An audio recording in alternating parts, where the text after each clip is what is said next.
Agniveer air force navy and army clerk के लिए English set 2 की प्रस्तुति कर रहा हूं, जिसमें तीनों सेनाओं में इंग्लिश से पूछे जाने वाले महत्वपूर्ण प्रश्नों को बाइलिंगुअल यानी इंग्लिश और आसान हिंदी में प्रस्तुत कर रहा हूं, जिससे हिंदी मीडियम से पढ़े हुए विद्यार्थियों को भी किसी तरह की परेशानी ना हो। सेट शुरू करने से पहले चैनल को सब्सक्राइब कर ले ताकि आने वाले नोटिफिकेशन की जानकारी सबसे पहले आपको प्राप्त हो जाए। तो आइए मैं सवाल को शुरू कर रहा हूँ। क्वेश्चन नंबर 1, एडमिट जो प्रीपोजिशन से बहुत ज़्यादा क्वेश्चन उठाए जाते हैं तीनों सेनाओं में, तो इसलिए मैं प्रीपोजिशन को भी सबसे पहले रखा हूँ। एडमिट मीन्स स्वीकार करना, इसके साथ ऑफ का इस्तेमाल होता है। एडमिट ऑफ मीन्स स्वीकार करना। क्वेश्चन नंबर 2, एग्री के साथ टू का इस्तेमाल होता है। एग्री टू का मतलब होता है सहमत होना।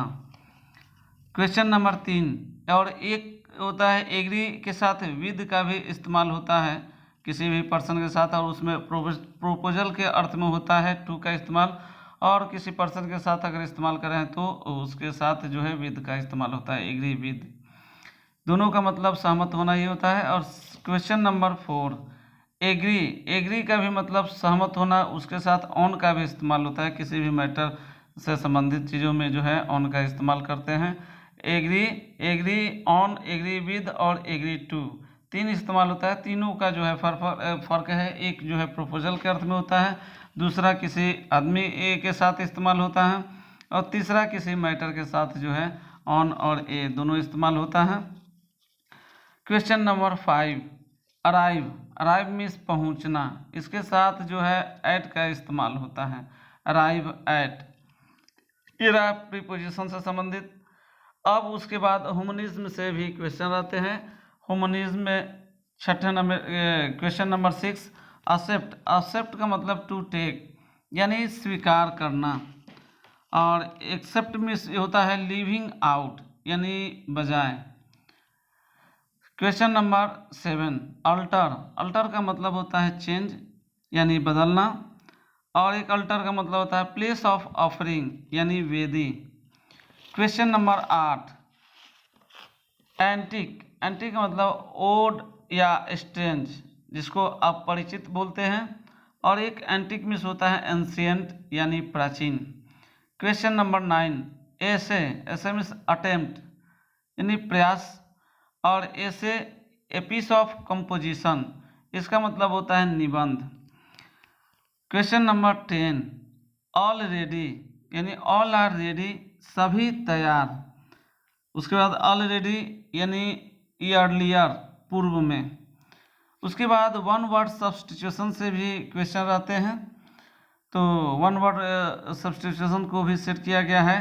Question number 11, absence of government in a country, इसको बोलते हैं एनार्की, जिसको किसी देश में सरकार की अनुपस्थिति को अगर रह रहा है तो उसमें अराजकता आता है, उसी को हम अराजकता या अव्यवस्था बोलेंगे, जिसकी अंग्रेजी होती है anarchy. Question number 12, absence of variety यानी विविधता का अभाव। अब्सेंस ऑफ वैरायटी को बोलते हैं मोनोटोनी यानी नीरस। क्वेश्चन नंबर 13, एब्सोल्यूट राइट यानी परम अधिकार, उसको बोलते हैं प्रीरोगेटिव यानी विशेषाधिकार यानी परमाधिकार को ही बोलते हैं। क्वेश्चन नंबर 14, एक्सेप्ट साइलेंटली और विदाउट प्रोटेस्ट यानी खामोशी के साथ या बिना किसी विरोध के स्वीकारना, उसको बोलते हैं एक्विसेज यानी चुपचाप मानना, निर्विरोध मानना। Question number 15, according to custom यानी रीति के अनुसार, इसको बोलते हैं कस्टमरी यानी प्रथागत चाहे प्रथानुसार। अब उसके बाद आइडियम्स एंड फ्रेजेस को भी रखा गया है, इसलिए क्योंकि आइडियम्स एंड फ्रेज के बिना जो है प्रीपोजिशन को मजबूत नहीं किया जा सकता है, इसलिए प्रीपोजिशन को मजबूत करना है तो आइडियम्स एंड फ्रेजेस को मजबूत करना बहुत ज़रूरी होता है। Question number 16, a gala day यानी ए जोवियल डे, खुशी का दिन। Question number 17, a going concern, a well run business यानी व्यापार की सुचारू स्थिति। Question number 18, to a hair, exactly यानी बिल्कुल। Question number 19, a lady's habit यानी riding dress of a lady, स्त्रियों के लिए घुड़सवारी के वस्त्र। Question number 20, to a man यानी एवरी वन विदाउट एक्सेप्शन, बिना कोई छूटे सभी। अब इसके बाद जेंडर से भी जो है क्वेश्चन किए जाते हैं। 21, सन का फेमिनिन होता है डॉटर, सन मिस बेटा, डॉटर मिस बेटी। उसके बाद 22, सर का फेमिनिन मैडम, यानी सर मिस महाशय, मैडम मिस महाशया। उसके बाद 23, बैचलर यानी कुंवारा, और मेड या स्पिंस्टर बोलते हैं कुंवारी लड़की को। 24, बुल मिस बैल और काऊ मिस गाय, यानी बुल का फेमिनिन काऊ। कॉक मिस मुर्गा, हेन मिस मुर्गी। और उसके बाद नाउन से भी जो है रिलेटेड एक क्वेश्चन रहता है। Question number 26, A nest of ends यानी चींटियों का झुंड। Question number 27, A swarm of ends यानी चींटियों का झुंड। Question number 18, A drove of cattle यानी पशुओं का समुदाय। 29, ए सीरीज ऑफ इवेंट्स घटनाओं का क्रम। 30, ए बंडल ऑफ क्लॉथ्स यानी कपड़ों का गांठ। अब उसके बाद वर्ब फॉर्म्स भी एक क्वेश्चन रहता है। तो एस्लेट मीन्स चाल बढ़ाना, और इसका दूसरा और तीसरा रूप एस्लेटेड और एस्लेटेड। 32, एक्सेप्ट मीन्स स्वीकार करना, इसका दूसरा फॉर्म एक्सेप्टेड और तीसरा फॉर्म भी एक्सेप्टेड। 33, एकोमोडेट मीन्स अनुकूल बनाना, इसका दूसरा रूप एकोमोडेटेड और एकोमोडेटेड तीसरा रूप। 34, अकम्पनी मीन्स साथ देना,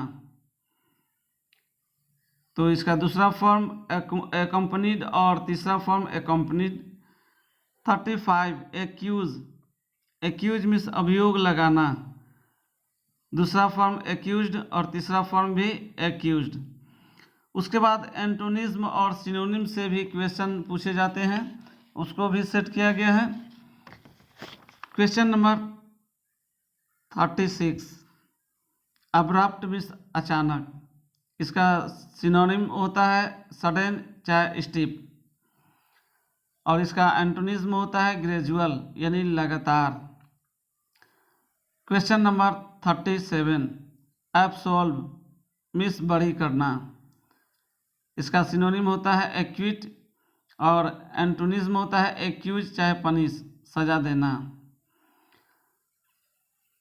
क्वेश्चन नंबर 38, एब्जॉर्ब में सोखना चाहे ग्रहण करना, इसका सिनोनिम होता है एसिमिलेट चाहे कंजम, और इसका एंटोनिज्म होता है परकुलेट चाहे रिलीज यानी पानी टपकना।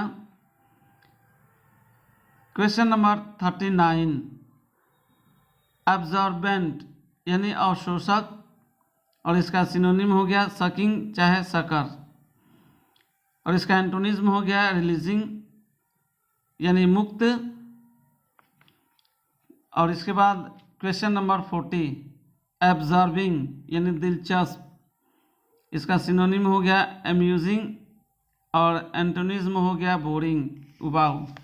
इस तरह ये रहा दूसरा सेट, और आगे के तीसरा सेट के लिए आप लोग तैयार रहें।